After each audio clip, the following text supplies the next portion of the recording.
Taking a bath in silver demands a finesse, a skillfulness in the art of using silver that has been lacking up until now. Water of the bath embodies the principle of the absolute, the transcendental reality. Salt, oh yes, and have a glass of water handy in case you should get thirsty. Salt, water softener salt, which is the cheapest, water softener rock salt is the cheapest salt to add to the bath. It's like $5 for a 25-pound bag, or maybe 10, depending on who you buy it from. A good-sized scoop represents rajas, pressure. We want to raise our blood pressure. We want to create balance. We want to create balance so that we don't overdo silver. This is very important. Silver and hydrogen peroxide each represent sattwa. Combined, they're the best of both. MSM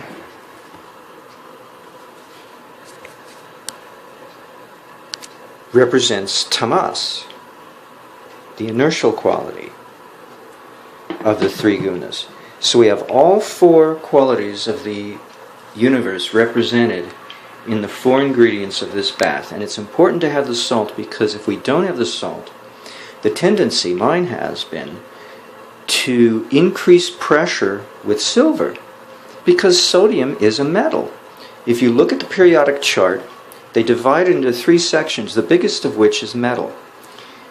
The smallest of which is the boundary between the metallic elements of the periodic chart and the non-metallic elements of the periodic chart. Such things as silicon, I should say, germanium, I think, are some of the elements. It's just a thin line of a singular line of elements way to the right of the periodic chart. And then to the right of that is a small little section of non-metals, which includes oxygen, nitrogen, carbon, all of the, those inert gases, neon, argon. But then way over to the left on the tippy top, included in the section of non-metals on the right, but it's arranged over on the left, is hydrogen. That's also a non-metal.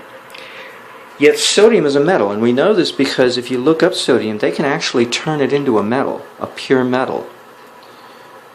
And lithium, the same thing. But we don't normally think of them as metals. We think of them as electrolytes. But they are metals. So we're geared for sodium chloride. We're not geared for silver. Silver has its benefits, but it's extra. The main thing we need is water and salt. Those are the two things we need. The absolute and rajas, the maintaining quality of the three gunas.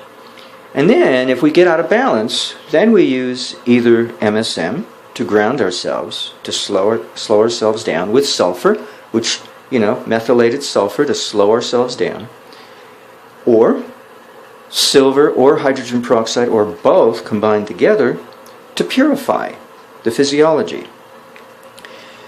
And the methodology is quite standard, up to a point, inasmuch as we make our colloidal silver in a distilled water bath.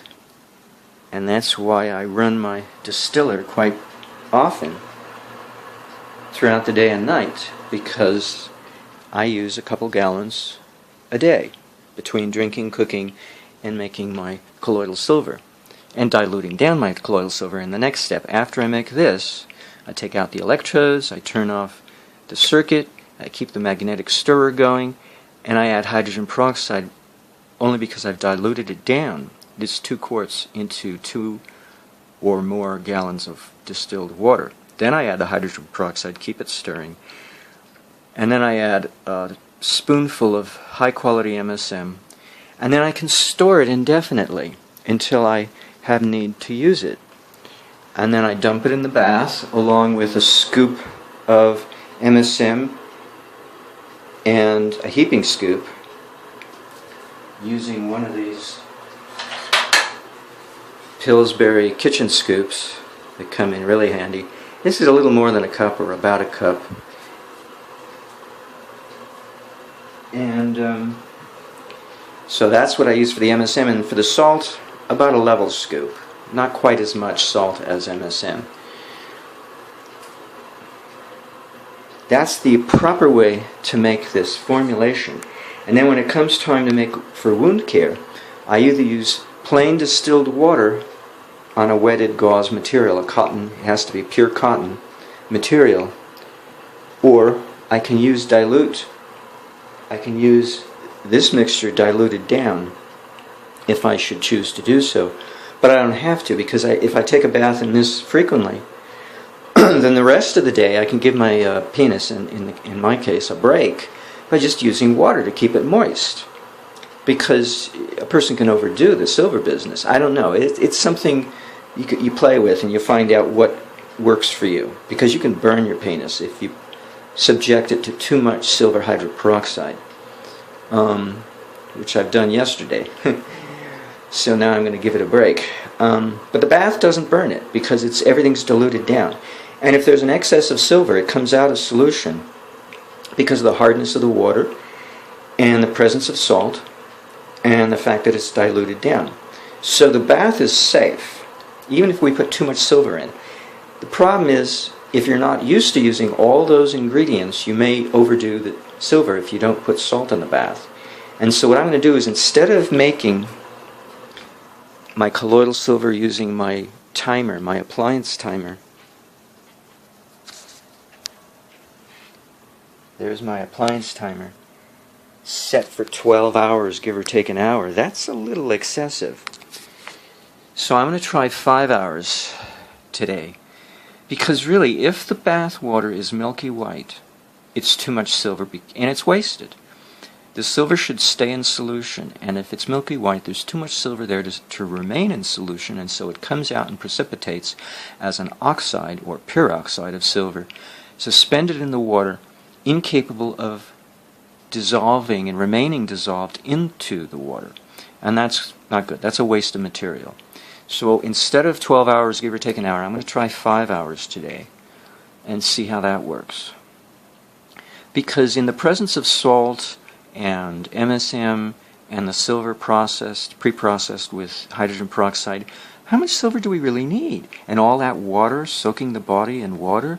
I mean, really now, I think that I was excessively using silver because the formulation was incomplete. I lacked salt.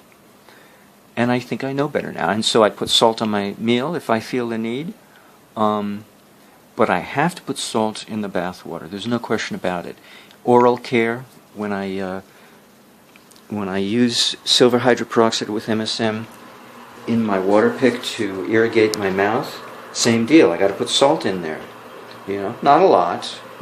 Salt to taste. That's how I figure how much salt to put in the bath. What tastes just right?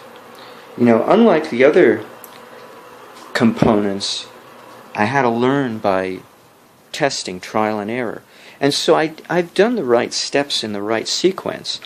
I had to be free of salt in my diet in all ways, including the bath, in order to develop this protocol, because I couldn't have done it in the presence of salt. I would have had my vision skewed. Because when I make silver hydroperoxide relative to the water and relative to the MSM, the hydrogen peroxide relative to the silver, and the silver hydroperoxide relative to the MSM, I had all the proportions just right. So I know how to do it, but that's only because I developed my feel for this thing, for this topic, without salt, deficient in salt. The problem was I was using that formulation in excess because of the lack of salt, yet I wasn't changing the formula any, the proportional balance of ingredients, because I already knew what they should be, optimally. But I also knew that not to exceed silver in the water, lest it precipitate out, and I was allowing it to continue, and that was a mistake. So I corrected it with salt, and that's important.